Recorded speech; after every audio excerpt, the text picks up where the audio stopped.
A K ആന്റണിയുടെ തന്ത്രങ്ങൾ UDF-നെ മുന്നിലെത്തിക്കുമോ? Special editions ചർച്ച ചെയ്യുന്നു.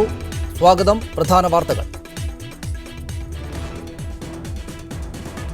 തെരഞ്ഞെടുപ്പിൽ ആർക്കും ഒറ്റയ്ക്ക് ഭൂരിപക്ഷം കിട്ടില്ലെങ്കിലും UPA സർക്കാർ തന്നെ വീണ്ടും വരുമെന്ന ആത്മവിശ്വാസം പ്രകടിപ്പിച്ച് എ കെ ആന്റണി.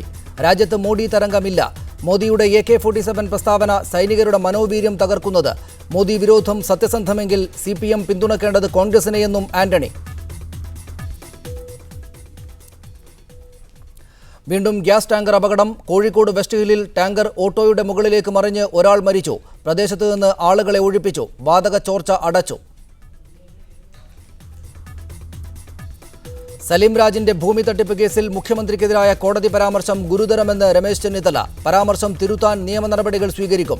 തെരഞ്ഞെടുപ്പ് ഫലം മുഖ്യമന്ത്രിക്കെതിരായ ജനവിധിയാകുമെന്ന് കോടിയേരി ബാലകൃഷ്ണൻ. മുഖ്യമന്ത്രിയുടെ കൂലിത്തല്ലുകാരനെന്ന് KC ജോസഫിനെ പരിഹസിച്ച് VS Achuthanandan.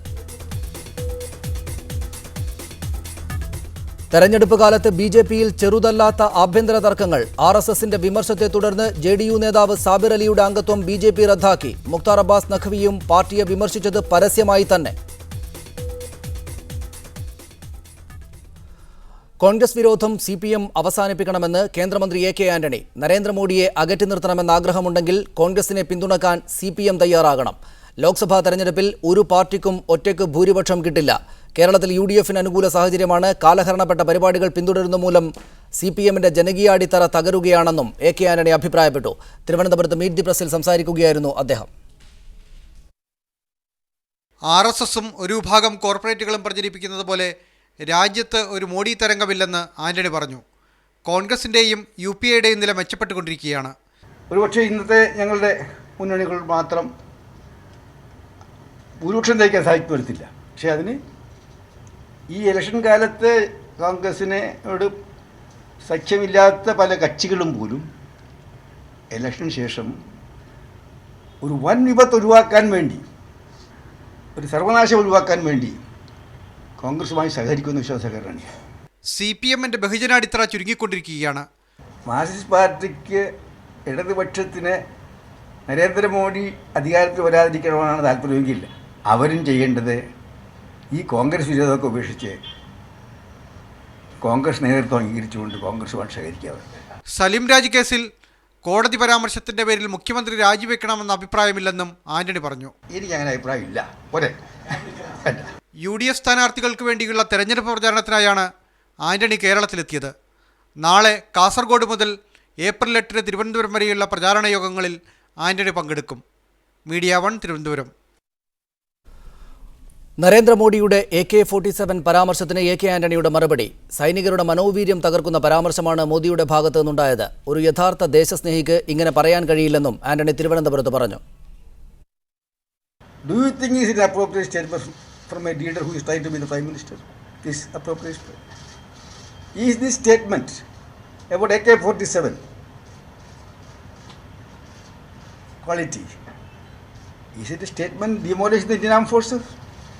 Armed forces who are bordering in the border areas, even at the cost of sacrificing their life. Is it proper on the part of a leader just to get some cheap popularity or some few words?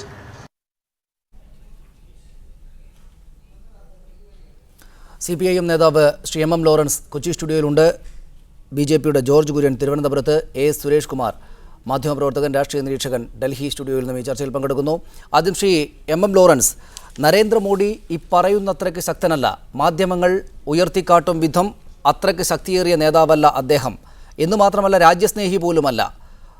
CPIM ആണെങ്കിൽ കാലഹരണപ്പെട്ട നയങ്ങൾ പിന്തുടരുന്ന പാർട്ടിയാണ്. അതുകൊണ്ട് CPIM-ന് തന്നെയും കോൺഗ്രസിനെ പിന്തുണയ്ക്കേണ്ടി വരും. AK Antony നാളെയാണ് കാസർഗോട്ട് അദ്ദേഹത്തിൻ്റെ പ്രചാരണ പരിപാടികൾക്ക് തുടക്കം കുറിക്കുന്നതെങ്കിലും ഇന്ന് തന്നെ അദ്ദേഹത്തിൻ്റെ അജണ്ടകൾ വ്യക്തമാക്കി കഴിഞ്ഞു. അത് UDF-ന് മുന്നേറ്റമുണ്ടാക്കി കൊടുക്കില്ലേ? LDF-ന് വലിയ പിന്നോട്ടടിക്കും കാരണമാവുകയില്ലേ AK ആന്റണി ഉയർത്തുന്ന ഈ വിഷയങ്ങൾ?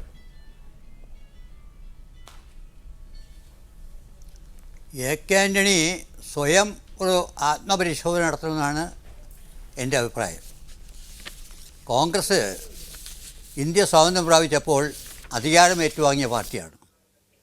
പണ്ഡിറ്റ് ജവഹർലാൽ നെഹ്റുവായിരുന്നു പ്രധാനമന്ത്രി. അന്ന് AK ആന്റണി വിദ്യാർത്ഥിയാണെന്ന് എൻ്റെ ഓർമ്മ. വിദ്യാർത്ഥിനാണോ ഭരണസമരമൊക്കെ ഉള്ള കാലം ഒക്കെ ആയിരിക്കാം ഒരു പക്ഷേ. ഏതായാലും ആ കോൺഗ്രസ്സിൽ നിന്നുണ്ടോ ഈ രാജ്യം മുഴുവൻ അടക്കി ഭരിക്കുവാൻ കഴിഞ്ഞ കോൺഗ്രസ് പാർട്ടി? ഏതാനും വർഷക്കാലം പ്രധാനമന്ത്രി സ്ഥാനത്ത് നെഹ്റുവിന് ഇരിക്കാൻ കഴിഞ്ഞ കോൺഗ്രസ് പാർട്ടി, അതിനുശേഷം ഇന്ദിരാഗാന്ധി കുറേ വർഷം ഭരിച്ച കോൺഗ്രസ് പാർട്ടി. ഇന്ന് കോൺഗ്രസ് പാർട്ടിക്ക് ഇന്ത്യ ആകെ ഭരിക്കാൻ കഴിയുമോ? അതിന് ശേഷി കോൺഗ്രസ്സിനുണ്ടോ? എത്ര സ്റ്റേറ്റിൽ കോൺഗ്രസ് ഭരിക്കുന്നുണ്ട്? ഇപ്പോൾ മാർക്സിസ്റ്റ് കമ്മ്യൂണിസ്റ്റ് പാർട്ടിയുടെ അടിത്തറ തകർന്നുകൊണ്ടിരിക്കുന്നു, ചുരുങ്ങിപ്പോയി എന്നൊക്കെ പറയാം, നല്ല കാര്യം. പക്ഷെ ഒരു കാര്യം ആക്കൈനോട് പണ്ട് പറഞ്ഞല്ലോ, ഇനിയൊരു 100 കൊല്ലക്കാലത്തേക്ക് CPIM കേരളത്തിൽ അധികാരത്തിൽ വരില്ലെന്ന്. എവിടെ പോയി ആ പ്രഖ്യാപനം? അപ്പോൾ അതാ ഞാൻ പറഞ്ഞത്, ഒരു ആത്മപരിശോധന നടത്തണം. താൻ പറഞ്ഞ കാര്യങ്ങൾ എത്രമാത്രം യാഥാർത്ഥ്യമായി തീർന്നു. പലതും പൊളിഞ്ഞ് പാളീസായി പോയില്ലേ? ഗുജറാത്തിൽ മോഡി ഭരിക്കുന്നതിന് ആരാ ഉത്തരവാദി? CPIM ആണോ? കമ്മ്യൂണിസ്റ്റ് പാർട്ടിയാണോ? മഹാത്മാഗാന്ധി ജനിച്ച ഒരു സ്റ്റേറ്റല്ലേ? പോർബന്ദറൊക്കെ അവിടെയല്ലേ? അവിടെ എങ്ങനെ BJP ശക്തിപ്പെട്ടു, RSS ശക്തിപ്പെട്ടു? നരേന്ദ്രമോദിയെപ്പോലെ ഒരു RSSകാരൻ, തികഞ്ഞ ഹിന്ദു വർഗീയവാദി, ന്യൂനപക്ഷത്തിന് എതിരായിട്ട് ഏറ്റവും ക്രൂരമായ വിധത്തിൽ പ്രവർത്തിച്ച ഭരണാധികാരി എങ്ങനെ അധികാരത്തിൽ വന്നു? ആരാ ഉത്തരവാദി? ഞങ്ങളുടെ പാർട്ടി അവിടെ ശക്തിയല്ല, എല്ലാവർക്കും അറിയാവുന്ന കാര്യമാണ്. ഒരു സീറ്റിൽ പോലും ജയിക്കാൻ ഞങ്ങൾക്ക് കഴിയില്ല. പക്ഷെ കോൺഗ്രസ് ഗുജറാത്ത് അടക്കി ഭരിച്ച പാർട്ടിയാണ്. മഹാത്മാഗാന്ധി ജനിച്ച സ്റ്റേറ്റാണത്. അത് ഉത്തരവാദി കോൺഗ്രസ് പാർട്ടിയല്ലേ? ആ കോൺഗ്രസ് പാർട്ടിയുടെ നേതാവായിട്ടുള്ള AK ആൻ്റണിയാണ്. ചരിത്രം അറിയാത്തത് കൊണ്ടാണെന്ന് ഞാൻ പറയില്ല, ചരിത്രമൊക്കെ കുറേ മനസ്സിലാക്കിയിട്ട ആൾ തന്നെയാണ് AK ആൻ്റണി. എനിക്കറിയാം, ഞങ്ങൾ വീണ്ടും വളരെ കാലമായിട്ടുള്ള പരിചയവും സൗഹൃദവും എല്ലാം ഉള്ളതാണ്. പക്ഷേ AK ആൻ്റണി ഇപ്പോൾ പറയുന്ന കാര്യം യാഥാർത്ഥ്യത്തിന് നിരക്കുന്ന കാര്യമല്ല. അദ്ദേഹത്തിൻ്റെ പല പ്രഖ്യാപനങ്ങളും പാളിപ്പോയിട്ടില്ലേ, തകർന്നു പോയിട്ടില്ലേ? പണ്ട് വിമോചനത്തിന് നേതൃത്വം കൊടുത്തു, ഭരണസമരത്തെ തുടർന്നാണ്. അതിൻ്റെ നേതാവ് ആന്റണി ആയിരുന്നു പഠിക്കുന്ന ആൾ. ഞാൻ തിരിച്ചു വരാം ശ്രീ MM ലോറൻസ് താങ്കളിലേക്ക്. ശ്രീ ജോർജ് കുര്യൻ, താങ്കളിലേക്ക് വന്നാൽ, നരേന്ദ്രമോദിക്ക് കൊടുത്ത മറുപടിയാണ് ഒരുപക്ഷേ AK ആൻ്റണിക്ക് ഇന്ന് ഏറ്റവുമേറെ കോൺഗ്രസ് പ്രവർത്തകരിൽ നിന്നും കയ്യടി ഉണ്ടാക്കി കൊടുക്കുക. അദ്ദേഹം പറഞ്ഞ 3 AK പരാമർശിച്ചുകൊണ്ടുള്ള ആക്ഷേപം സൈനികരുടെ മനോവീര്യം കെടുത്തുന്നതാണ് എന്ന് മാത്രമല്ല, അത് യഥാർത്ഥ ദേശസ്നേഹികൾക്ക് പറയാൻ പറ്റാത്ത വിധമുള്ള ഒരു പ്രസ്താവനയായിരുന്നു എന്നുകൂടെ ശ്രീ AK ആൻ്റണി പറഞ്ഞു വെക്കുമ്പോൾ കയ്യടിക്കുന്നവരിൽ ഒരുപക്ഷെ രാജ്യസ്നേഹമുള്ള BJPക്കാർ കൂടെ ഉണ്ടാകും. അദ്ദേഹം അജണ്ട സെറ്റ് ചെയ്തിരിക്കുന്നു എന്ന്, അത് അദ്ദേഹത്തിൻ്റെ മുന്നണിക്ക് മുന്നേറ്റം ഉണ്ടാക്കി കൊടുക്കും എന്നതിന് തെളിവായി, അല്ലെങ്കിൽ അങ്ങനെ ഉണ്ടാകുമെന്ന് താങ്കൾ കാണുന്നുണ്ടോ? അതായത് അതിർത്തിയിൽ പട്ടാളക്കാർ തലയില്ലാതെ നിൽക്കുന്നതാണ് പട്ടാളക്കാർക്ക് ആത്മവിശ്വാസം കൊടുക്കുന്നത് എന്നാണ് AK ആൻ്റണി പറയുന്നത്. അതായത് പാകിസ്ഥാൻ പട്ടാളക്കാർ വന്നിട്ട് ഇന്ത്യൻ പട്ടാളക്കാരൻ്റെ തല വെട്ടിക്കൊണ്ട് പോയ അവസരത്തിൽ സൈന്യം പറഞ്ഞു അത് പാകിസ്ഥാൻ പട്ടാളമാണെന്ന് പറഞ്ഞു. AK ആൻ്റണി പറഞ്ഞു പാകിസ്ഥാൻ പട്ടാളത്തിൻ്റെ യൂണിഫോം ധരിച്ച തീവ്രവാദികളാണെന്ന് പറഞ്ഞു. അപ്പോൾ സൈന്യം അത് മാറ്റി. അതിനുശേഷം വസ്തുതകൾ BJP പാർലമെൻറ്റിൽ അവതരിപ്പിച്ച അവസരത്തിൽ AK ആൻ്റണി കൈകൂപ്പി പിടിച്ചിരുന്നുകൊണ്ട് ക്ഷമാപണം നടത്തിയത് ആ ഫോട്ടോയൊക്കെ പത്രത്തിലുണ്ടായിരുന്നു. അപ്പം സുഷമ സ്വരാജ് പറഞ്ഞു, ഉത്തരവാദിത്തപ്പെട്ട ഒരു ഡിഫൻസ് മിനിസ്റ്റർ ഇനി ഇത് ആവർത്തിക്കാൻ പാടില്ല എന്ന് പറഞ്ഞപ്പോൾ ഇദ്ദേഹം കൈകൂപ്പി പിടിച്ചുകൊണ്ടിരിക്കുകയായിരുന്നു. ഏതാണ് പട്ടാളക്കാരൻ്റെ ആത്മവിശ്വാസം വർദ്ധിപ്പിക്കുന്നത്? അതായത് ശത്രു രാജ്യം വന്ന് തലവെട്ടിക്കൊണ്ട് പോകുന്ന, പട്ടാളക്കാരൻ്റെ തലവെട്ടിക്കൊണ്ട് പോകുന്ന അവസരത്തിൽ ഡിഫൻസ് മിനിസ്റ്റർ ഈ നമ്മുടെ ശത്രു രാജ്യത്തെ പിന്തുണയ്ക്കുന്നതാണോ, എതിർക്കുന്നതാണോ പട്ടാളക്കാർക്ക് ആത്മവിശ്വാസം വരുത്തുന്നത് എന്നുള്ളത് നമ്മൾ പരിശോധിക്കേണ്ടതാണ്. മറ്റൊന്ന്, AK ആൻ്റണിയെ സംബന്ധിച്ചിടത്തോളം അദ്ദേഹം അഴിമതിക്കാരനല്ല എന്ന് ഞാൻ സമ്മതിക്കുന്നു. പക്ഷേ സാംസ്കാരിക വകുപ്പിൻ്റെ മന്ത്രിയാകേണ്ട ഒരാളെ പിടിച്ച് ഡിഫൻസ് മിനിസ്റ്ററാക്കി കഴിഞ്ഞാൽ എന്തെല്ലാം ദുരന്തങ്ങളാണ് ഉണ്ടായത്. ഒന്ന്, നമ്മുടെ കരസേനാ മേധാവിയായിട്ടുള്ള പ്രശ്നം, അദ്ദേഹത്തിന് ഇടയ്ക്ക് വെച്ച് പോകേണ്ടി വന്നു. പിന്നെ എല്ലാ മാസവും നമ്മുടെ നേവിയിൽ അപകടങ്ങൾ, അങ്ങനെ അപകടങ്ങൾ വന്നിട്ട് നേവിയുടെ ചീഫ് DK ജോഷി അദ്ദേഹം രാജിവെച്ച് പോയി. ഇനിയിപ്പോൾ തുടങ്ങിയിട്ടുണ്ട്, ഇന്നലെ തുടങ്ങി വിമാനങ്ങൾ വീഴാൻ തുടങ്ങിയിട്ടുണ്ട്. ഇത്രയും കഴിവുകെട്ട ഒരു നമ്മുടെ ഡിഫൻസ് മിനിസ്റ്റർ ഇന്ത്യയുടെ ചരിത്രത്തിൽ ഉണ്ടായിട്ടില്ല. ഒരു ഉപദേശിയെ പിടിച്ചിട്ട് ഡിഫൻസ് മിനിസ്റ്ററാക്കി കഴിഞ്ഞാൽ, പ്രത്യേകിച്ച് അദ്ദേഹത്തിൻ്റെ പ്രതിച്ഛായയെപ്പറ്റി അദ്ദേഹത്തിന് ഭയങ്കരമായിട്ടുള്ള ബോധമാണ്. രാജ്യത്തിന് എന്ത് സംഭവിച്ചാലും വേണ്ടില്ല, എൻ്റെ പ്രതിച്ഛായയ്ക്ക് കുഴപ്പമുണ്ടാകരുത് എന്ന് കരുതുന്ന ഒരു മനുഷ്യൻ അദ്ദേഹം മോഡിയെ പറ്റി പറയുന്ന അവസരത്തിൽ അത് അപഹാസ്യമല്ലേ? കാരണം തലവെട്ടിക്കൊണ്ട് പോയതിനെയാണ് എതിർത്തത് നരേന്ദ്രമോദി, അതിനെ പിന്തുണയ്ക്കുകയാണ് ചെയ്തത് AK ആന്റണി. അപ്പോൾ അത് എങ്ങനെയാണ് അദ്ദേഹത്തിന് ഇമേജ് ഉണ്ടാക്കി കൊടുക്കുന്നതെന്ന് എനിക്ക് ഞാൻ തിരിച്ചു വരാം ശ്രീ ജോർജ് കുര്യൻ. ശ്രീ PM സുരേഷ് ബാബു, ഇതാണ് ഉണ്ടാകുന്ന ഫലം. AK ആന്റണി CPM-നെയും BJP-യെയും പ്രകോപിപ്പിക്കുമ്പോൾ, അതാണ് ഈ തെരഞ്ഞെടുപ്പിൽ ചർച്ച ചെയ്യപ്പെടേണ്ടതെന്ന് തീരുമാനിക്കുമ്പോൾ അവരുടെ തിരിച്ചുള്ള ആക്രമണത്തിൽ ശക്തി കൂടുകയാണ് ചെയ്യുക. അതിന് കൂടെ മറുപടി പറയേണ്ടി വരും. AK ആന്റണി ഇന്നുയർത്തിയ വിഷയങ്ങൾ തെരഞ്ഞെടുപ്പ് മുന്നേറ്റത്തിന് കാരണം തന്നെയാകുമോ? ശ്രീ AK ആന്റണി ഇന്ത്യൻ രാഷ്ട്രീയത്തിലെ എല്ലാവിധ രാഷ്ട്രീയ കാര്യങ്ങളെക്കുറിച്ചും വളരെ അപഗാധമായ പരിജ്ഞാനമുള്ള പരിണിതപ്രജ്ഞനായ ഒരു നേതാവാണ്. ആ ഒരു നേതാവ് അത്രയും ഒരു പരിണിതപ്രജ്ഞനായ നേതാവാണെന്ന് ലോകസഭയ്ക്കകത്തും പുറത്തും അതുപോലെയുള്ള എല്ലാ വേദികളിലും അംഗീകരിക്കുന്നത് ശ്രീ AB വാജ്പേയി, ശ്രീ LK അദ്വാനി തുടങ്ങിയ BJP-യുടെ നേതാക്കന്മാരാണ്. അവരുടെ പാരമ്പര്യം പോലും അവകാശപ്പെടാനില്ലാത്ത ശ്രീമാൻ മോദിക്ക്, ആ മോദിയുടെ അനുയായികളായി ഇപ്പോൾ ചാനൽ ചർച്ചകളിൽ വന്നു നിൽക്കുന്ന ശ്രീ ജോർജ് കുര്യനെ പോലെയുള്ള ആളുകളൊക്കെ AK ആന്റണി അപഹാസ്യനാണ് എന്ന് വരുത്തി തീർക്കാൻ ശ്രമിച്ചാൽ അത് കേരളീയ സമൂഹം പോട്ടെ, ഇന്ത്യൻ സമൂഹം പോലും അംഗീകരിക്കുകയില്ല. അദ്ദേഹത്തിൻ്റെയൊക്കെ വലുപ്പത്തെക്കുറിച്ച് മനസ്സിലാക്കണമെങ്കിൽ ഡൽഹിയിൽ കുറച്ച് ദിവസം പോയി നിന്നിട്ട് പ്രതിപക്ഷ രാഷ്ട്രീയ കക്ഷികൾ ശ്രീമാൻ AK ആന്റണിയെ എങ്ങനെയാണ് വിലയിരുത്തുന്നത് എന്ന് മനസ്സിലാക്കാനുള്ള ശ്രമം നടത്തണം. ഇപ്പോൾ കോൺഗ്രസിനെ സംബന്ധിച്ചിടത്തോളം കറ കളഞ്ഞ നേതാക്കന്മാർ, ആ നേതാക്കന്മാരെ തെരഞ്ഞു പിടിച്ച് ആക്രമിച്ച് അവരെ രാഷ്ട്രീയമായി വകവരുത്തുന്ന ഒരു തന്ത്രം ശ്രീമൻ മോഡി പരീക്ഷിക്കുകയാണ്. അത് AK ആന്റണിയിൽ ചിലവാകും എന്ന് വിചാരിക്കേണ്ടതില്ല. കാരണം AK ആന്റണി ഇന്ത്യ രാജ്യത്ത് പ്രശസ്തനായ ഒരു യാതൊരുവിധ അഴിമതിയുമില്ലാത്ത ഏറ്റവും പ്രഗത്ഭനായൊരു നേതാവാണ്. ശ്രീ A സുരേഷ് കുമാർ, താങ്കളിലേക്ക് വന്നാൽ കേരളത്തിലെ കാര്യങ്ങളെക്കുറിച്ചും ദേശീയ തലത്തിൽ ഉണ്ടാകേണ്ടുന്ന മാറ്റങ്ങളെക്കുറിച്ചും AK ആന്റണി അദ്ദേഹത്തിൻ്റെ അഭിപ്രായങ്ങൾ സമഗ്രമായി തന്നെ ഇന്ന് അവതരിപ്പിച്ചിട്ടുണ്ട്. ദേശീയ കാര്യങ്ങളെ എടുത്താൽ നരേന്ദ്രമോദിക്ക് കൊടുത്ത മറുപടി, ഒപ്പം UPA സർക്കാർ ഒറ്റയ്ക്കുള്ള ഭൂരിപക്ഷത്തോടെ അല്ലെങ്കിലും വീണ്ടും വരും എന്ന അവകാശവാദത്തിന് ആത്മവിശ്വാസം ഉണ്ടാക്കുക പ്രവർത്തകരിലും വോട്ടു ചെയ്യാൻ ഒരുങ്ങുന്നവരിലും എന്നതല്ലാതെ മറ്റെന്തെങ്കിലും സാങ്കത്യമുണ്ടോ? സനീഷ്, ഇവിടെ ലോക്സഭാ തെരഞ്ഞെടുപ്പിൻ്റെ അടുത്ത ഘട്ടത്തിലേക്ക് നമ്മൾ കടക്കുന്ന അവസരത്തിന് മുമ്പ് തന്നെ ചിത്രം ഏതാണ്ട് വ്യക്തമാണ്. കാരണം ഭരിക്കുന്ന കോൺഗ്രസിനെ സംബന്ധിച്ചായാലും മുഖ്യ പ്രതിപക്ഷമായ BJP-യെ സംബന്ധിച്ചായാലും ഒരു തകർന്ന ചുറ്റുപാടിലാണ് അവർ ഈ തെരഞ്ഞെടുപ്പിനെ നേരിടുന്നത് എന്നുള്ളതായിരുന്നു യാഥാർത്ഥ്യം. ഈ മോഡിയുടെ പ്രഭ കണ്ട് നമുക്ക് വേണമെങ്കിൽ പറയാം BJP ഒരു പടി മുന്നിലാണ്, അല്ലെങ്കിൽ നമുക്ക് BJP പെരുപ്പിച്ച് കാണിക്കുന്നത് പോലെയുള്ള ഒരു ചിത്രത്തിലേക്ക് വേണമെങ്കിൽ നോക്കിയിരിക്കാം. പക്ഷേ യഥാർത്ഥത്തിൽ എന്താണ് സ്ഥിതി? കോൺഗ്രസിനെ സംബന്ധിച്ചായാലും BJP-യെ സംബന്ധിച്ചായാലും അതിൻ്റെ അടിത്തട്ടിൽ ദൗർബല്യമാണ് അനുഭവപ്പെടുന്നത്. ഇപ്പോൾ ഈ തെരഞ്ഞെടുപ്പ് കാണാൻ പോകുന്ന ഏറ്റവും ശ്രദ്ധേയമായ കാര്യം പ്രാദേശിക കക്ഷികളുടെ മുന്നേറ്റമാണ്. ആ പ്രാദേശിക കക്ഷികളുടെ, അതായത് മുഖ്യ രാഷ്ട്രീയ പാർട്ടികൾ ദൗർബല്യത്തിൽ നിൽക്കുമ്പോൾ പ്രാദേശിക കക്ഷികളുടെ സഹായത്തോടു കൂടിയല്ലാതെ BJP-ക്കായാലും കോൺഗ്രസിനായാലും അധികാരത്തിൽ വരാൻ കഴിയില്ല. ആ കൂട്ടത്തിൽ നമുക്ക് തീർച്ചയായിട്ടും ഇടതു പാർട്ടികളെയും കൂടി ഉൾപ്പെടുത്തേണ്ടി വരുന്നു. ഇടതു പാർട്ടികളെ സംബന്ധിച്ചിടത്തോളമായാലും കോൺഗ്രസിനെ സംബന്ധിച്ചിടത്തോളമായാലും കോൺഗ്രസ് അധികാരത്തിലേക്ക് വരുന്ന ഒരു സാഹചര്യം സൃഷ്ടിക്കേണ്ടത് മതേതര ചിന്താഗതിയുള്ളവരുടെ ആവശ്യമായി മാറുന്ന ഒരു ചുറ്റുപാടാണ് നിൽക്കുന്നത്.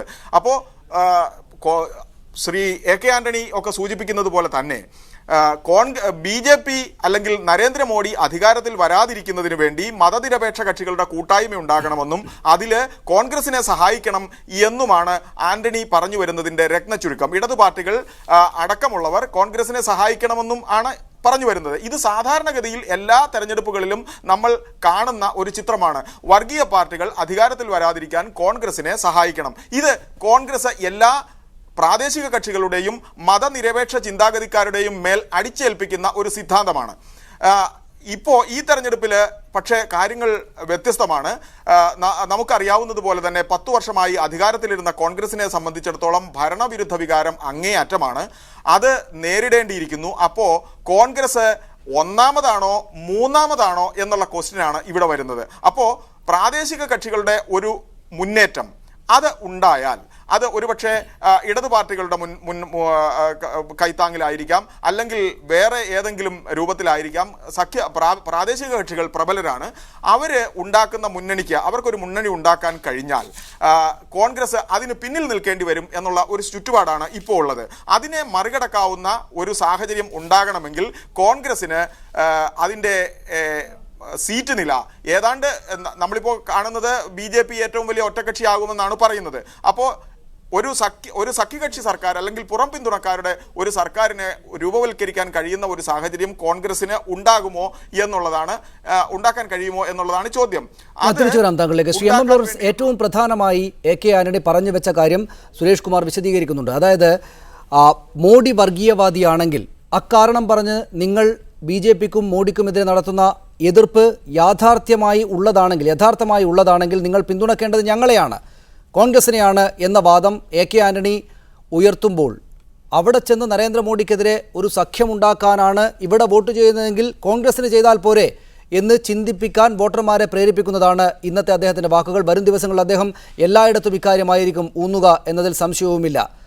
അത് വിശ്വസിച്ച് കോൺഗ്രസിന് വോട്ട് ചെയ്യുന്ന വോട്ടർമാരോട് അങ്ങനെ പാടില്ല എന്ന് പറയാൻ എന്താണ് CPIMന് കാരണമായുള്ളത്? ആൻ്റണി പറയുന്ന കാര്യം യുക്തിസഹമാണ് എന്ന് വേണമെങ്കിൽ വ്യാഖ്യാനിക്കാം. പക്ഷേ യാഥാർത്ഥ്യവുമായിട്ട് പൊരുത്തപ്പെടുന്നില്ല. യഥാർത്ഥത്തിൽ ഇവിടെ RSSനെ വളർത്തിയതും ഹിന്ദു വർഗീയവാദികൾ വളർത്തിയതും കോൺഗ്രസിൻ്റെ ഭരണ നയങ്ങളുടെ പരാജയം കൊണ്ടാണ്. ജനങ്ങളെ കൂട്ടി വർഗീയ വിരുദ്ധ ശക്തികളായി വളർത്തിയെടുക്കുന്നതിന് പ്രധാനമായിട്ട് വേണ്ടത് അവർ നേരിട്ട് കൊണ്ടിരിക്കുന്ന പ്രശ്നങ്ങൾക്ക് പരിഹാരമുണ്ടാക്കലാണ്. അത് ഉണ്ടാക്കുന്ന കാര്യത്തിൽ കോൺഗ്രസ് പരാജയപ്പെട്ടു പോയി. കോൺഗ്രസ് സഹായിച്ചത് വലിയ കോർപ്പറേറ്റ് ശക്തികളെയാണ്. ഇവിടെ അംബാനിമാരെ വളർന്നു വന്നത് മോഡിയുടെ മാത്രം സഹായം കൊണ്ടല്ല. അംബാനിമാരൊക്കെ വളർത്തിയെടുക്കുന്നതിൽ വലിയൊരു പങ്ക് കോൺഗ്രസും വഹിച്ചു. വലിയ കുത്തകളെ വളർത്തിയത് കോൺഗ്രസ് പാർട്ടിയാണ്, മാർക്സിസ്റ്റ് പാർട്ടിയല്ല.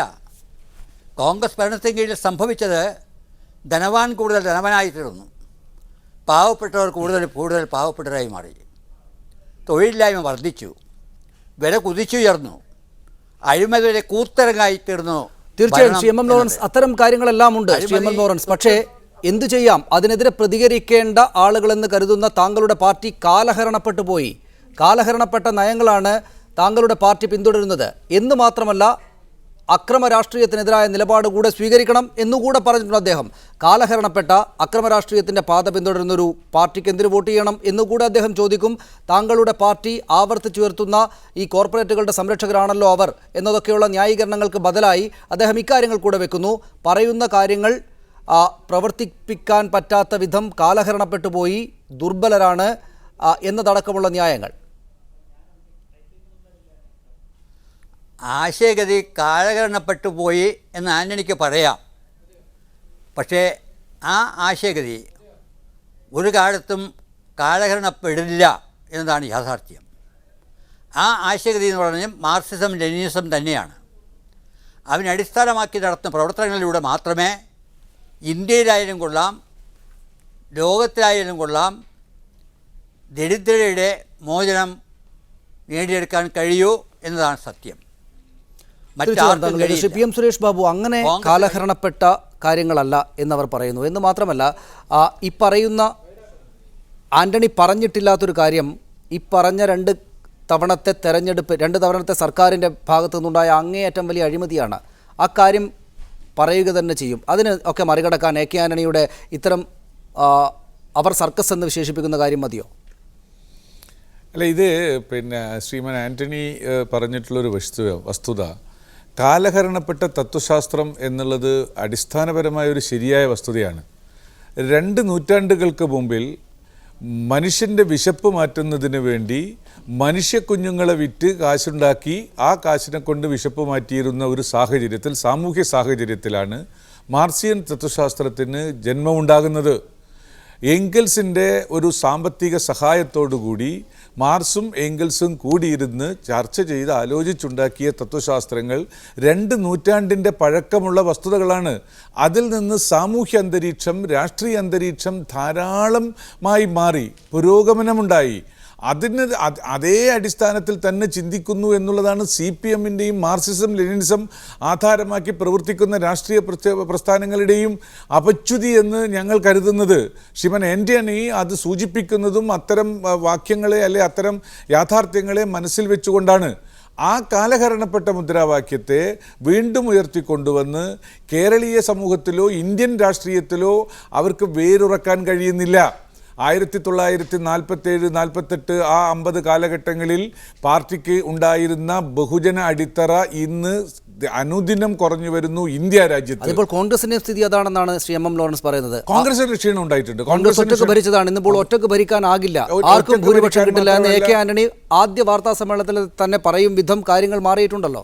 അല്ല, ഞങ്ങളെ സംബന്ധിച്ചിടത്തോളം ഞങ്ങൾ നയപരമായ സമീപനങ്ങളിൽ മാറ്റം വരുത്താത്തത് കൊണ്ടല്ല ഞങ്ങൾക്ക് ക്ഷീണം ഉണ്ടായിട്ടുള്ളത്.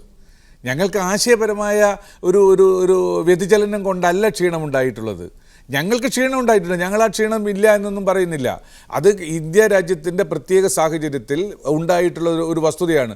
നമുക്കറിയാം, മണ്ഡൽ കമ്മീഷൻ റിപ്പോർട്ട് നടപ്പാക്കുന്ന ഒരു രാഷ്ട്രീയ സാഹചര്യം ഉണ്ടായതോടുകൂടിയാണ് ഒരു അഖിലേന്ത്യാ പാർട്ടി എന്നുള്ള സമീപനത്തിൽ നിന്ന് മാറുകയും ജാതി അടിസ്ഥാനത്തിൽ ഓരോ സംസ്ഥാനത്തിൻ്റെ പ്രത്യേക ഘടകങ്ങളായി വരികയും ചെയ്തത്.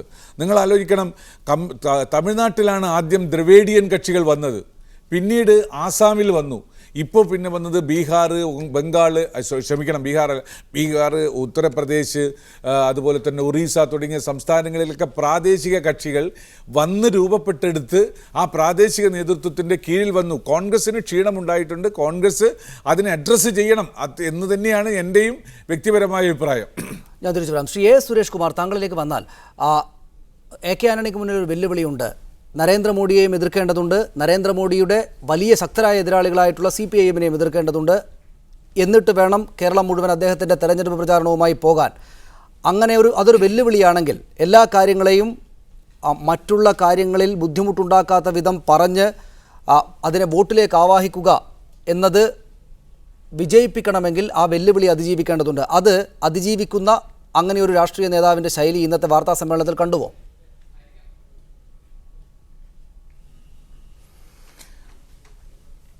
പ്രായോഗികമായി കേരളത്തിൽ തീർച്ചയായിട്ടും BJP-യുടെ വോട്ടല്ല വിധി നിർണ്ണയിക്കുന്നത്.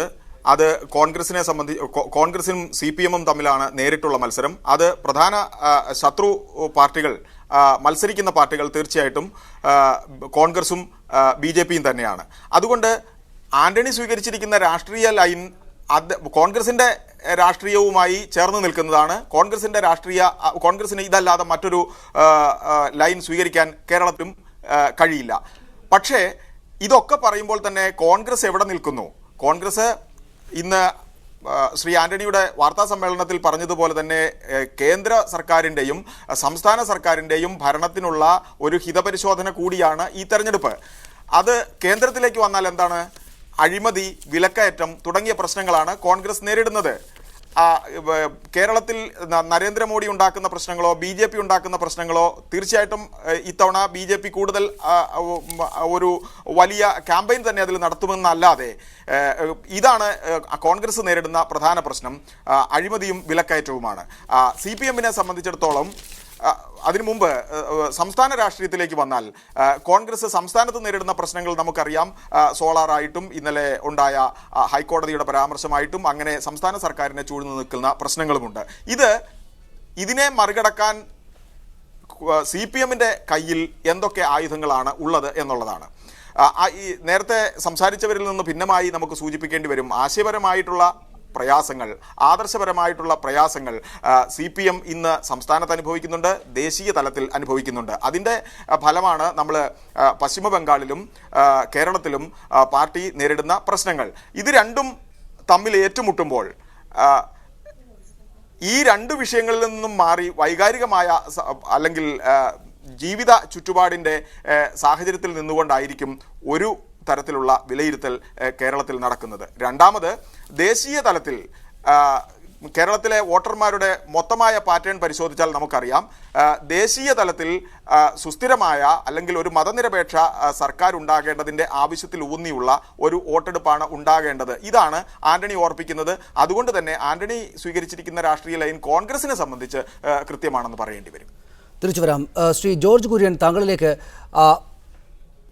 ഇന്നിപ്പോൾ അദ്ദേഹം നരേന്ദ്രമോദിക്ക് തത്തുല്യമായ മറുപടി അങ്ങോട്ട് കൊടുക്കുന്നു. അതേ സമയത്ത് തന്നെ വെങ്കയ്യ നായിഡു നരേന്ദ്രമോദി AK ആന്റണിക്കെതിരെ ഉപയോഗിച്ച വാക്കുകൾ ശരിയായി എന്ന അഭിപ്രായം എനിക്കില്ല എന്ന മട്ടിൽ പറഞ്ഞിട്ടുണ്ട്. അതായത് BJP നേതാക്കൾക്ക് പോലും അങ്ങേയറ്റം ആഞ്ഞടിക്കാൻ പറ്റാത്ത വിധമുള്ള എന്തോ ഒരു പ്രതിച്ഛായ മഹത്വം, ഔന്നത്യം അദ്ദേഹത്തിൻ്റെ മേലുണ്ട് എന്ന് മാത്രമല്ല, ഈ ചോദ്യത്തിന് മറുപടി നൽകുമ്പോൾ ശ്രീ AK ആന്റണി പറഞ്ഞത്, നരേന്ദ്രമോദിക്ക് അദ്ദേഹം ഉപയോഗിച്ച രീതിയിൽ ഞാൻ മറുപടി പറഞ്ഞാൽ വളരെ ഫ്രാങ്ക് ആവും, അങ്ങേയറ്റം ബ്രൂട്ടലി ഫ്രാങ്ക് ആവും എന്ന രീതിയിലാണ് അദ്ദേഹം സംസാരിച്ചത്. അങ്ങനെ നരേന്ദ്രമോദി എന്ന് മോഡി തരംഗം രാജ്യം മുഴുവനുമുണ്ട്, അത്രമേൽ വലിയ നേതാവാണ് നരേന്ദ്രമോദി എന്ന് നിങ്ങൾ പറയുമ്പോഴും വെങ്കയ്യ നായിഡു മൃദുസ്വരത്തിൽ മാത്രം വിശേഷിപ്പിക്കുന്ന തരം മഹത്വമുണ്ട് AK ആന്റണിക്ക്. നരേന്ദ്രമോദിയെ അങ്ങേയറ്റം ശക്തമായ വാക്കുകളാൽ മറുപടി കൊടുക്കാനുള്ള ശേഷി കൂടെയുണ്ട് ആ നേതാവിന്. എങ്കിൽ നരേന്ദ്രമോദിക്കെതിരായ വോട്ട് കേരളത്തിൽ നിന്ന് പൂർണ്ണമായും സമാഹരിച്ചെടുക്കാൻ AK ആന്റണിയുടെ സാന്നിധ്യം കൊണ്ട് കഴിയും. വരും ദിവസങ്ങളിൽ അദ്ദേഹത്തിൻ്റെ പ്രചാരണ പരിപാടികൾ ആ ഫലമാണ് ഉണ്ടാക്കുക എന്ന് പറഞ്ഞാൽ താങ്കളുടെ മറുപടി എന്താകും? ഈ കേരളത്തിലെ എല്ലാ മാധ്യമങ്ങൾക്കും AK ആന്റണിയെ മഹത്വവൽക്കരിക്കുക എന്നൊരു പ്രക്രിയയുണ്ട്. അതിപ്പം മീഡിയ വണ്ണും അതാണ് ചെയ്യുന്നതെന്ന് ഞാൻ പറയേണ്ടി വരും. കാരണം ഈ വെങ്കയ്യ നായിഡു അങ്ങനെ പറഞ്ഞിട്ടില്ല, ഒന്നാമത്. പിന്നെ വേറൊന്ന്, ഞാൻ പറഞ്ഞല്ലോ, കോൺഗ്രസ്സിലെ ഒരേ ഒരു അഴിമതി കാണിക്കാത്ത ഒരേ ഒരാൾ എന്ന രീതിയിൽ BJPയുടെ നേതാക്കന്മാർ മാന്യമായിട്ടാണ് AK ആന്റണിയോട് പെരുമാറിയിട്ടുള്ളത്. പക്ഷേ 2-3 സംഭവങ്ങൾ. ഒന്ന്, ബോംബെ ആക്രമണം ഉണ്ടായപ്പോൾ അന്ന് ഡിഫൻസ് മിനിസ്റ്ററായിരുന്നു രാജിവെക്കേണ്ടത്. കാരണം പാകിസ്ഥാനിൽ നിന്ന് അതിർത്തി ലംഘിച്ച് ഇന്ത്യയിൽ വന്ന് സ്ഫോടനം നടത്തിയ അവസരത്തിൽ ആന്റണി അത് അതിവിദഗ്ധമായിട്ട് ശിവരാജ് പാട്ടീൽ കോൺഗ്രസ്സുകാർ രാജിവെപ്പിച്ച് ആ പ്രശ്നം തീർത്തു. അന്ന് BJP പറഞ്ഞതാണ്, അന്നെല്ലാം മൃദുസ്വരത്തിൽ തന്നെയാണ് പറഞ്ഞത്. അതിനുശേഷം ഈ നമ്മുടെ ഡിഫൻസിൽ അത് ആർക്കെങ്കിലും അത് നിഷേധിക്കാൻ സാധിക്കുമോ? എന്താണ് നിങ്ങൾ ഈ പറയുന്നത്? കാരണം നമ്മുടെ കരസേനാ മേധാവി അദ്ദേഹത്തിന് ഒഴിഞ്ഞു പോകേണ്ടി വന്നു. അതുപോലെ തന്നെ നമ്മുടെ നേവിയുടെ ചീഫ് അദ്ദേഹത്തിന് ഒഴിഞ്ഞു പോകേണ്ടി വന്നു. ഈ അവസരത്തിലൊക്കെ തന്നെ, മാത്രമല്ല വെസ്റ്റ് ലാൻഡ് ഹെലികോപ്റ്റർ അഴിമതിയുടെ സമയത്ത് 50,000 കോടി രൂപയുടെ അഴിമതി ഉണ്ടായിട്ട് ഈ അധികാരത്തിൽ കടിച്ചു തൂങ്ങിയല്ലേ AK ആന്റണി ചെയ്തത്. ഇന്ദിരാഗാന്ധിയെ ചിക്കമംഗലൂരിൽ പിന്തുണച്ചു എന്ന് പറഞ്ഞുകൊണ്ട് രാജിവെച്ച AK ആന്റണി, അദ്ദേഹം സിവിൽ സപ്ലൈസ് മന്ത്രിയായിരുന്നപ്പോൾ അദ്ദേഹത്തിൻ്റെ മുൻഗാമി എന്തോ അഴിമതി കാണിച്ചു എന്ന് പറഞ്ഞുകൊണ്ട് രാജിവെച്ച AK ആന്റണി, തൻ്റെ കീഴിൽ നടക്കുന്ന കഴിവില്ലായ്മയുടെ ഫലമായിട്ട് നടക്കുന്ന അപകടത്തിൻ്റെ പേരിൽ നേവി ചീഫ് രാജിവെക്കുന്ന അവസരത്തിൽ ഡിഫൻസ് മിനിസ്റ്റർ രാജിവെക്കില്ല. ഞാൻ പറയട്ടെ, ഇവിടെ റെയിൽവേ അപകടമുണ്ടായ അവസരത്തിൽ ലാൽ ബഹദൂർ ശാസ്ത്രി രാജിവെച്ചു. അന്ന് റെയിൽവേ ബോർഡ് ചെയർമാനല്ലല്ലോ രാജിവെച്ചത്. ഇന്ന് AK ആന്റണി എന്ന് പറയുന്നത് അദ്ദേഹം എന്തു വന്നാലും അധികാരത്തിൽ കടിച്ചു തൂങ്ങുകയാണ്. അദ്ദേഹത്തോട് ആരോ പറഞ്ഞ് പ്രധാനമന്ത്രിയാകാൻ സാധ്യതയുണ്ടെന്ന്. അതുകൊണ്ടാണ് അദ്ദേഹം രാജിവെക്കാത്തത്. മാത്രമല്ല, രാജ്യത്തിൻ്റെ സുരക്ഷയുടെ കാര്യത്തിൽ അദ്ദേഹം വീഴ്ചയാണ് വരുത്തിയിരിക്കുന്നത്. ആ രംഗത്ത് തീർച്ചയായിട്ടും രാജ്യസ്നേഹികളായിട്ടുള്ള BJPക്കാർക്ക് അദ്ദേഹത്തെ ഈ രീതിയിൽ എതിർക്കേ പറ്റുള്ളൂ. അത് തന്നെയല്ല, പല പ്രാവശ്യം വാണിംഗ് കൊടുത്തു. നിങ്ങൾ കഴിഞ്ഞ വർഷകാല സമ്മേളനത്തിൽ പാർലമെൻറ്റിൽ സുഷമ സ്വരാജ് വളരെ വ്യക്തമായിട്ട് അദ്ദേഹത്തോട് പറഞ്ഞു, ഇനി ഇത് ആവർത്തിക്കാൻ പാടില്ല. അന്ന് അദ്ദേഹം കൈകൂപ്പിയിരിക്കുന്ന ആ ഫോട്ടോ എല്ലാ പത്രങ്ങളിലും ഉണ്ടായിരുന്നു. രാജ്യമല്ലേ വലുത്? ഒരാളെ മഹത്വവൽക്കരിക്കുകയാണോ ചെയ്യുന്നതാണോ വലുത്? വേണമെങ്കിൽ മഹത്വവൽക്കരിക്കുക, പക്ഷേ സത്യസന്ധമായിട്ട് എഴുതി കഴിഞ്ഞാൽ ഈ രാജ്യത്തിന് AK ആന്റണി ഡിഫൻസ് മിനിസ്റ്റർ ആയതുകൊണ്ട് ദൂഷ്യമാണ് ഉണ്ടായത്. അദ്ദേഹം പറഞ്ഞു വന്ന അവസാനം പാകിസ്ഥാനെ ന്യായീകരിച്ചു. അതാണ് നരേന്ദ്രമോദി പറഞ്ഞത്. ആ നരേന്ദ്രമോദി പറഞ്ഞതിനെ വെങ്കയ്യ നായിഡു തിരുത്തി പറഞ്ഞിട്ടില്ല. വെങ്കയ്യ നായിഡുവിൻ്റെ ഭാഷയിൽ പറഞ്ഞു, നരേന്ദ്രമോദിയുടെ ഭാഷയിൽ പറഞ്ഞു. ആശയം ഒന്ന് തന്നെയാണ്, യാതൊരു സംശയവും വേണ്ട. ഇനി മീഡിയ വൺ അദ്ദേഹത്തെ അങ്ങനെ മഹത്വവൽക്കരിക്കണമെങ്കിൽ മഹത്വവൽക്കരിച്ചോളൂ. അത് ഈ നരേന്ദ്രമോദിയെ ചീത്തയായിട്ട് പറയണമെങ്കിൽ ചീത്തയായിട്ട് പറഞ്ഞോളൂ. പക്ഷേ രാജ്യസുരക്ഷയുടെ കാര്യത്തിൽ AK ആന്റണി പരാജയമായിരുന്നു. ഒരാൾ ചെയ്ത പ്രവൃത്തിയാണ് നോക്കേണ്ടത്, അല്ലാതെ അഴിമതിക്കാരനല്ല എന്ന കാര്യം ഞാൻ അംഗീകരിക്കുന്നു. താങ്കളുടെ നിലപാട് വ്യക്തമാക്കപ്പെട്ടു കഴിഞ്ഞു. Shri MM Lawrence, AK Antony ഇന്ന് പറഞ്ഞതിൽ യഥാർത്ഥത്തിൽ മൂന്നാം മുന്നണി എന്നതൊരു സ്വപ്നം മാത്രമാണ്, നടക്കാനൊന്നും പോകുന്നില്ല. നിങ്ങൾ കോൺഗ്രസ് വിരോധം അവസാനിപ്പിച്ച് ഞങ്ങളെ വന്ന് പിന്തുണക്കൂ എന്ന് അദ്ദേഹം പറഞ്ഞിട്ടുണ്ട്. അത് സാധ്യമാകുന്നതാണോ CPIM-ന്? ഞാൻ അതിന് മറുപടി നേരത്തെ പറഞ്ഞു കഴിഞ്ഞു. അതായത് കോൺഗ്രസ്സിന് ഒരിക്കലും ഈ രാജ്യത്തിലെ ജനങ്ങളെ ഐക്യത്തോടുകൂടി നിലനിർത്താൻ പോലും കഴിയില്ല എന്നതാണ് സത്യം. വർഗീയത വളർത്തുന്നതിൽ വലിയൊരു പങ്ക് കോൺഗ്രസ്, വർഗീയ പാർട്ടിയാണ് കോൺഗ്രസ് ഞാൻ പറയില്ല, പക്ഷെ വർഗീയതയ്ക്ക് വളരുവാൻ വളം ഉണ്ടാക്കി കൊടുത്തത് കോൺഗ്രസ് പാർട്ടിയാണ്. ജനങ്ങളുടെ താല്പര്യത്തെ അനുസരിച്ച് ഭരിക്കാൻ കോൺഗ്രസ് കഴിഞ്ഞില്ല.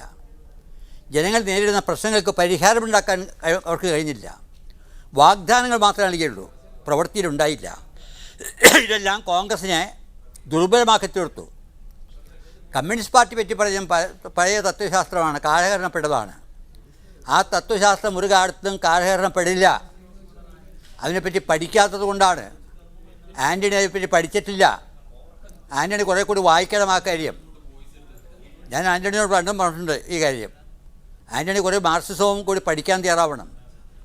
ഒരു സൂപ്പർഫിഷ്യൽ ആയിട്ടുള്ള ധാരണ വെച്ചുകൊണ്ട് കാര്യങ്ങൾ വിലയിരുത്താൻ പാടില്ല ഒരു ഉന്നതനായ സ്ഥാനം വഹിക്കുന്നൊരു നേതാവ്. അത് നിർഭാഗ്യവശാൽ പലപ്പോഴും ആൻ്റണി പറയുന്നത് ആ വിധത്തിലാണ്. അങ്ങനെ കാര്യങ്ങൾ കാണാതെയുള്ളതാണോ CPM സുരേഷ് ബാബു ആൻ്റണിയുടെ പറച്ചിൽ? കൊലപാതക രാഷ്ട്രീയം പ്രധാനപ്പെട്ട വിഷയമാകുമെന്ന് അദ്ദേഹം പറയുമ്പോൾ ഇന്നിപ്പോൾ പുറവിൽ കണ്ണൻ RMPയുടെ ഭാഗത്ത് ചേർന്ന് നിന്ന ആൾ പോലും CPIM-നെ വിജയിപ്പിക്കണം എന്ന നിലപാട് പരസ്യമായി പ്രഖ്യാപിച്ചിട്ടുണ്ട്. കേരളത്തിൽ ഈ കൊലപാതക രാഷ്ട്രീയം എന്ന് പറഞ്ഞ് CPIM-നെ എതിർക്കുന്ന, അതുവഴി വോട്ട് തട്ടിയെടുക്കുന്ന പരിപാടി ഇനി നടക്കാൻ പോകുന്നില്ല എന്ന് നമ്മൾ കാണേണ്ടതേ. അല്ല, കൊലപാതക രാഷ്ട്രീയത്തിൽ കൊലപാതക രാഷ്ട്രീയം അനുവർത്തിക്കുന്ന ഒരു സംവിധാനമാണ് CPM-ൻ്റേത് എന്ന് ജനങ്ങളെ മുമ്പിൽ സമർത്ഥിക്കാൻ RMPയുടെയോ അല്ലെങ്കിൽ RMPയിൽ ഇന്നലെ വരെ പ്രവർത്തിച്ച ഏതെങ്കിലും ഒരാളുകളുടെയോ സർട്ടിഫിക്കറ്റ് കോൺഗ്രസിനോ UDF-നോ ആവശ്യമില്ല. കേരളത്തിലെ ജനങ്ങൾക്കും ആവശ്യമില്ല. കാരണം RMPയൊക്കെ അവരുടെ പാർട്ടിയിൽ നേരത്തെ ഉണ്ടായിരുന്ന ആളുകളാണ്. ആ ഒരു ആശയപരമോ അല്ലാത്തതോ കാരണങ്ങളാൽ അവർ തെറ്റിപ്പിരിഞ്ഞ് പുതിയൊരു പാർട്ടി ഉണ്ടാക്കി വന്നതിന് ശേഷമുണ്ടായ കൊലപാതകമാണ്. ഇവിടെ കൊലപാതക രാഷ്ട്രീയം എന്ന് പറഞ്ഞാൽ ഒരു ചന്ദ്രശേഖരൻ്റെ കൊലപാതകം മാത്രമല്ല, കാലാകാലമായി കണ്ണൂർ, കോഴിക്കോട്, തൃശ്ശൂർ അതുപോലെയുള്ള പ്രദേശങ്ങളിലെല്ലാം കൊലപാതക രാഷ്ട്രീയം രാഷ്ട്രീയ ആവശ്യങ്ങൾക്ക് വേണ്ടി, മറ്റാവശ്യങ്ങൾക്ക് വേണ്ടിയുള്ള കൊലപാതകങ്ങളെക്കുറിച്ചല്ല ഞാൻ പറഞ്ഞത്. രാഷ്ട്രീയ ആവശ്യങ്ങൾക്ക് വേണ്ടി കൊലപാതക സമീപനം സ്വീകരിക്കുന്നത് അവസാനിപ്പിക്കണമെന്നാണ് ശ്രീമാൻ ആന്റണി പറഞ്ഞതിൻ്റെ യഥാർത്ഥ അർത്ഥം. അത് അവസാനിപ്പിക്കാൻ കേരളത്തിലെ കമ്മ്യൂണിസ്റ്റ് പാർട്ടിക്ക് കഴിഞ്ഞാൽ മാത്രമേ കേരളത്തിലെ കമ്മ്യൂണിസ്റ്റ് പാർട്ടി ജനങ്ങളുടെ ഒരു പാർട്ടിയായി രൂപപ്പെടുകയുള്ളൂ. വളരെ വളരെ നന്ദി Shri PM Suresh Babu, Shri MM Lawrence, Shri George Kurian, Shri A Suresh Kumar ഈ ചർച്ചയിൽ പങ്കെടുത്തതിന്. നാളെയാണ് കാസർഗോട്ട് AK ആന്റണി പങ്കെടുക്കുന്ന ആദ്യ തെരഞ്ഞെടുപ്പ് പ്രചാരണ പൊതുയോഗം. വരും ദിവസങ്ങളിൽ അദ്ദേഹത്തിൻ്റെ വാക്കുകൾ ഏത് വിധത്തിലാണ് ലോക്സഭാ തെരഞ്ഞെടുപ്പ് കാലത്തെ കേരളത്തെ മാറ്റുക, സ്വാധീനിക്കുക എന്നത് കണ്ടു തന്നെ അറിയേണ്ടതാണ്. അതിഥികൾക്ക് നന്ദി. സ്പെഷ്യൽ എഡിഷൻ പൂർണ്ണമാകുന്നു. നമസ്കാരം.